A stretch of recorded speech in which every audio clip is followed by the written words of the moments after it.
रविलामी छाने र सुदन गुरुङलाई चाहिँ जुन मार्ने थ्रेट र मार्ने षड्यन्त्र भइरहेको छ भन्ने कुरा चाहिँ दिवाकर सरले भनिसके पछाडि चाहिँ मलाई यो कुरा हुन सक्छ एकदमै हो जस्तो लाग्यो है।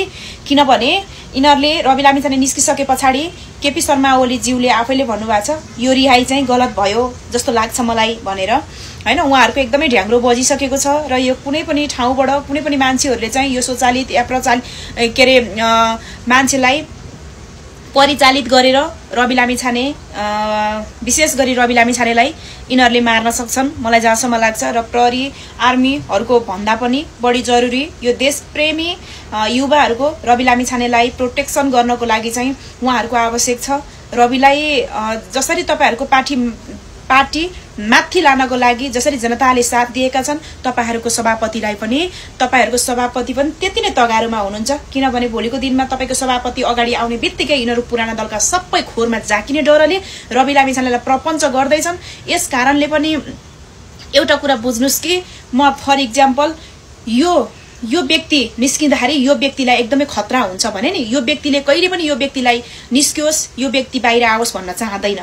बुझ्नुभयो? त्यस कारणले रविलामी छाने यो व्यक्ति हो र एमाले कांग्रेस माओवादी भनेको यो व्यक्ति हो। त्यस कारणले गर्दाखेरि रविलामी छानेको चाहिँ सुरक्षा हैन प्रोटेक्सन एकदमै महत्त्वपूर्ण कुरा छ। किनभने तपाईहरुको सभापति नै रहनु भएन भने तपाईहरुको पार्टी माथि पनि जाँदैन र यहाँनेरि त राजाको पुलिसको घेरामा के रे सेनाको पुलिसको घेरामा राजा मारेको देश हो यो।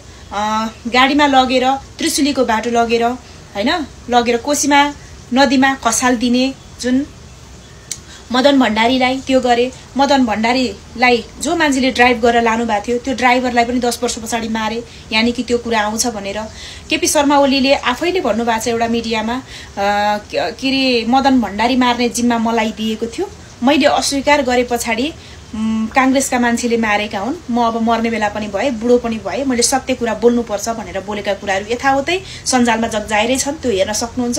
त्यसकारणले गर्दाखेरि राष्ट्रिय स्वतन्त्र पार्टीमा जति पनि आबद्ध हुनुहुन्छ यो देशप्रेमी देश बनाउनतिर देशलाई निकास दिनेतिर लाग्नु भएका छ तपाईहरुले चाहिँ रविलामी छानेको प्रोटेक्सन गर्नको लागि एकदमै मैले चाहिँ सबैभन्दा फर्स्ट प्रायोरिटी देखेको छु। किनभने यिनीहरूले मार्न सक्छन् यिनीहरूले जे पनि गर्न सक्छन्। राजनीतिकमा यति राजनीतिक हुन्छ कि पद र पावरको लागि जे पनि गर्न तम तयार हुन्छन्। राजनीतिको लत लागेका मान्छेले आफ्ना आमा पनि मार्छन् बाउ पनि मार्छन् तर त्यो पद पाउनु छ भने उले जे पनि गर्छ। त्यसकारणले तपाईहरुले अहिले जुन दिवाकर शाहले प्रसारण गर्नुभयो यो कुरालाई कुनै पनि ख्याल ठट्टा नमानिकन अलिकता सिरियसली पनि बुझिदिनुस्। के कुराहरू चाहिँ सिरियसली पनि हुन्छन् त्यतिकै कोही मान्छेले पनि सुनेको नपाइकन त्यसरी इन्डियाबाट मेसेज गर्दैन पक्कै पनि। त्यसकारणले तपाईहरुलाई विनम्र अनुरोध छ यो देशमा